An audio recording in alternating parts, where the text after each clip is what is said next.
En el Sermón de la Montaña, Jesús profundiza el tema de la relación con el prójimo, así como primero tenemos que dejarnos llamar por Dios y fundarnos en Él, no sirviendo a dos señores y confiando, no estando agobiados y afligidos por las preocupaciones de qué comeremos, qué vestiremos, etc. Así ahora nos sigue enseñando esto que, como Él hizo la creación, sabe nuestra naturaleza y entonces sabe que hay dos cosas que a nosotros a veces nos quitan la perspectiva de la realidad. La primera es la costumbre y la segunda es el hecho de estar en el medio de una situación. Cuando uno es parte o está en medio de una situación, cualquiera fuera el conflicto, no tiene la objetividad necesaria. Por eso siempre se requiere, consejos de San Ignacio los Retiro, sosegarse, calmarse, aquietar las aguas interiores como para después enfrentar, o tomar una distancia para ver en perspectiva eso que puede ser con un consejo, con un discernimiento, etc. Y Jesús va a lo básico porque está haciendo, digamos así, como una misión, una predicación pastoral grande, y va a lo básico. Dice, bueno, está bien, te es más fácil por la perspectiva ver la basurita que tiene el ojo de tu hermano, pero no te olvides que vos podés tener una basura grande, digamos, podés tener un tronco en el ojo. Si Jesús reconoce, no dice que el otro es falso, pero dice que para que haya un equilibrio y para que haya un bien, sobre todo en las comunidades, tiene que haber esa perspectiva. Y es cierto que uno a veces divisa más fácilmente el problema del otro, pero también es cierto que el Señor insiste, acuérdense cuando nos enseña el Padre Nuestro, pone en la cláusula que Dios nos va a perdonar si nosotros somos capaces de perdonar de corazón a los hermanos. Y acuérdense que el perdón en la Biblia, y el perdón en definitiva en la teología, es una decisión de la voluntad de continuar un camino de bien. No es un acto afectivo, ay, siento que te perdono. Las cosas contrafácticas son muy difíciles de poner sobre la mesa.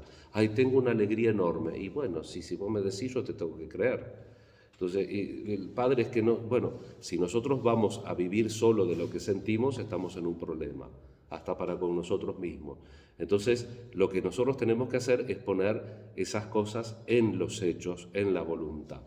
Hoy tenemos la ocasión también de verlo en la perspectiva de la historia de la salvación, porque por 3 semanas vamos a terminar de leer con la lectura semicontinua el libro del Génesis. Lo dejamos en la 6ª semana, hasta el capítulo 11 leímos.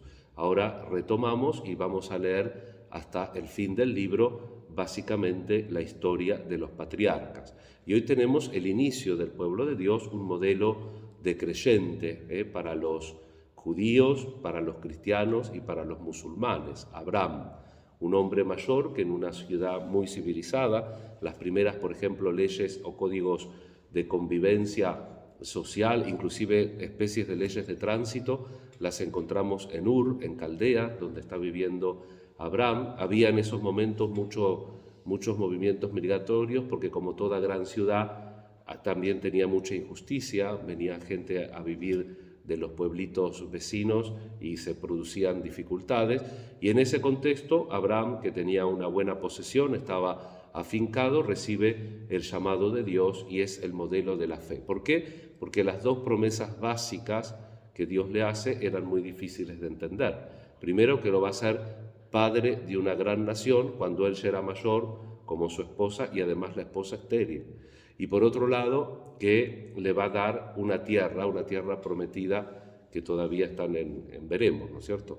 Entonces él confía, porque evidentemente que la tierra también tenía otro sentido. Dios cumple su palabra, pero a veces no la cumple en la literalidad que nosotros esperamos. Y por eso Abraham es el prototipo de la fe, una persona que confía y que, como dice en la carta a los Hebreos, espera contra toda esperanza.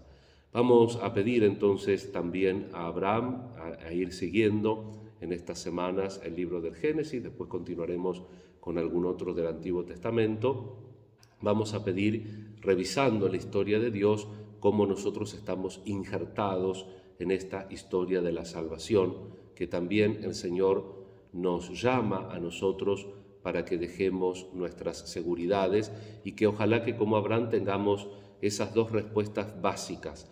La respuesta cultural, hace un altar e invoca al Señor, y una respuesta vital, hace caso, toma las cosas, deja su seguridad y va a lo que el Señor lo llama. En el Nuevo Testamento, así hay un modelo también de fe y de entrega confiada en el Señor, que es la Santísima Virgen. El modelo de la fe de la Nueva Alianza es la Virgen, que también cree y espera contra toda esperanza. Y así todos santos como San Luis Gonzaga, que celebramos hoy, patrono de la juventud del siglo XVI, este joven que iba a heredar el marquesado de Castiglione, que el padre lo educa militarmente, inclusive para que se haga cargo de cosas diplomáticas, y él encuentra muy chiquito a Jesús, nos cuenta en el proceso de beatificación nada más ni nada menos que San Roberto Bellarmino, y que tenía una aptitud natural para las virtudes, para la humildad, para la castidad, porque él lo resumía en la inocencia, tenía como una inocencia natural que lo hacía fuerte, valeroso.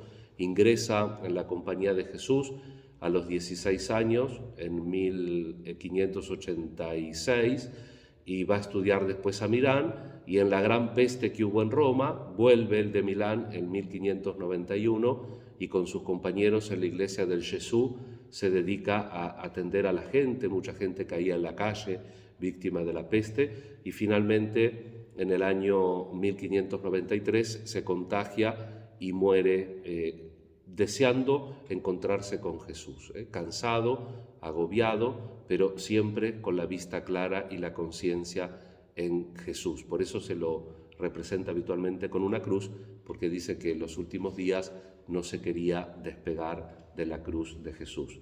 Y como dice la oración colecta, ut innocente non secuti penitenter imitemur, ya que no lo hemos podido seguir en la penitencia, en la inocencia, por lo menos sigámoslo en la penitencia, es decir, en el esfuerzo por escuchar a Jesús y por vivir conforme a su corazón. Nos encomendamos a Él también y lo ponemos como intercesor al Señor por nuestras necesidades e intenciones, pero sobre todo para que, como Abraham, la Virgen, él mismo y tantos otros, confiemos en la palabra de Dios y vivamos también esperando contra toda esperanza.